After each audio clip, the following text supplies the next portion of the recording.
समाजाला शाश्वत आरक्षण मिळावं, राजेंद्र दाते पाटील यांचे अन्नत्याग उपोषण याच कारणासाठी सुरू आहे। मागील 14 दिवसांपासून अन्नत्याग उपोषण करताय।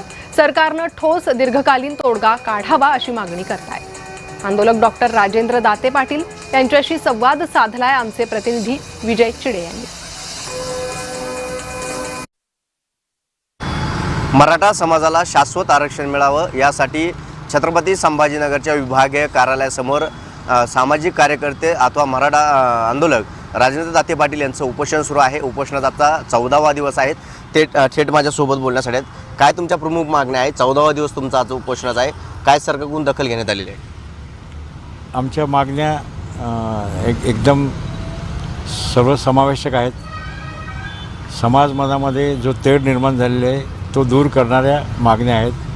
त्यात प्रामुख्याने जर विचार केला तर आमच्या काकासाहेब शिंदे यांच्या त्या स्मृतीस्थळी ती 1 एकर जागा द्यावी, तिथे योग्य असा DPR तयार करण्यासाठी निधी द्यावा, ते 5 कोटीपर्यंत असावा।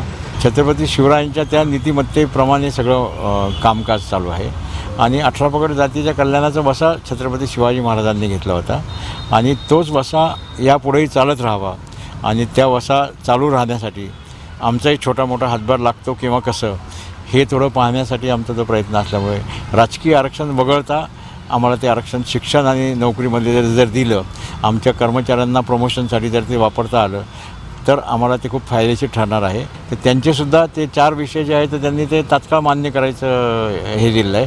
आता प्रशासकीय काम त्याच्यातलं बाकी आहे। ते प्रशासकीय काम झालं की आमची ती 100% मागणी मान्य होते आणि त्यामुळे शासनाकडनं या ना त्या मार्गाने किंवा सकारात्मक दृष्टिकोनातून हा आमच्या या आंदोलनाकडे त्यांनी पाहिलेला आहे। कॅमेरा पर्सन संतोष शिरसाटसह विजय चिडे, छत्रपती संभाजीनगर।